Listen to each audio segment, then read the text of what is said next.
ये कहल जाला कि घर दुआर पर बूढ़ बुजुर्ग रहेला त कामे वाला। देखो आज माई रही तो बाहरे के ना नु पड़ी थे। अब बहिनन के शादी हो गई आइलो बिया तो अभी घरे में घुसल बिया। ओकरा ई दिमाग नहीं खे कि तनी भैया बाड़ा अकेले तो करवा दी। अरे मोटकी है नहीं सुन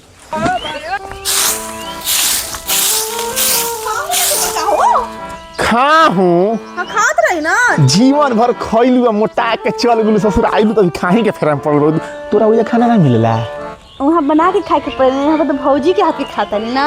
हाँ भौजी के हाथ के खाता रू याद पड़ता कि ना मार मुड़िया ना के मार क्यों ना पीटत रही। हाँ तब हमार शादी हो गई ना। हाँ शादी हो गई। हाँ बदल गई। हाँ एगो काम करना का तनी घरवा से माचिस लेके दे कहीं फूंक दी ठीक बा। शाम पहर मच्छर से भाग जाई। हाँ देख दिमाग सुबह सुबह ना खराब करी। पूजा करे के बा हमरा 11 बज जाई। ठीक वाले क्या बतानी सुन माचिस से ना हाँ। किसी बेरा तक कम तनी गोइया तो गोबारा हटा दी दबारा में हमरा से ना है ठीक बा ना। ना होई ना होई ठीक बा हटा दे। हटा दिए। अब बाबूजी ले मत कहिए कि गोबर हटावता नहीं ठीक बा। हां जात्रा ना हाथ में मौके लगी ना। हाथ में महके लागी ओखरी ना महकत रहे कि वो यहाँ से गोबर हटावा वही यहाँ तक कुड़कुड़ा खात रही। हाँ तो कुमार के बात रहे ना तो शादी हो गई ना। जो जो जो जल्दी ठीक बजा थे मारा बे केली कभी ना के बियाह हो तो जाना तके चोन्हाए लगली ले बियाह हो तो पिटइहन ना मारा वही झाड़ू लेके तहार आगो ये के पानी पिया दिए दीदिया।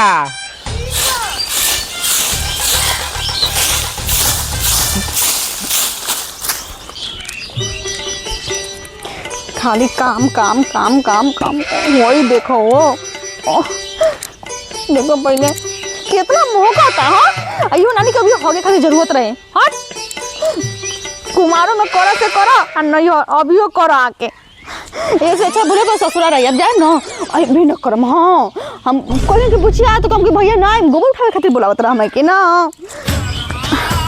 इतना मोह का था कि मन का मुंह लपेट ली बस ना ना कुमार में कैले बारी ना आराम से कॉल लेम।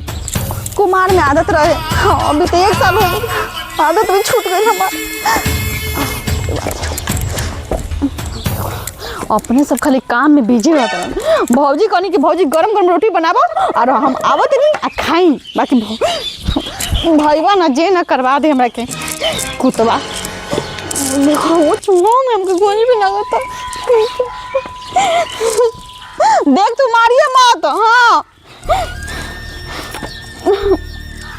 अरे अभी दादी ना कोइलू करा तनी ना करा तानी 6 महीने झाड़ू लगा के हटा दे लोग तो झाड़ू तो नहीं लगा दी। आप जाए ना तो सच में बताओ तनी कि हम ना इनको जल्दी हटाओ तले ना दोरे झाड़ू लगाओ तनी। ओए देखो पीछे लागल था गुंडा के तरफ कि कैसे करतिया कि ना करतिया गुंडा कहीं का भाई हवा कि कसाई हवा तू। हाँ तो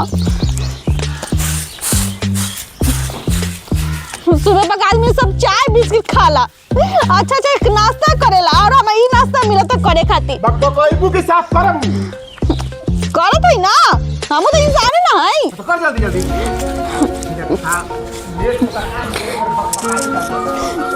अरे हट रे जो न जो हट न रे हट न जो हट।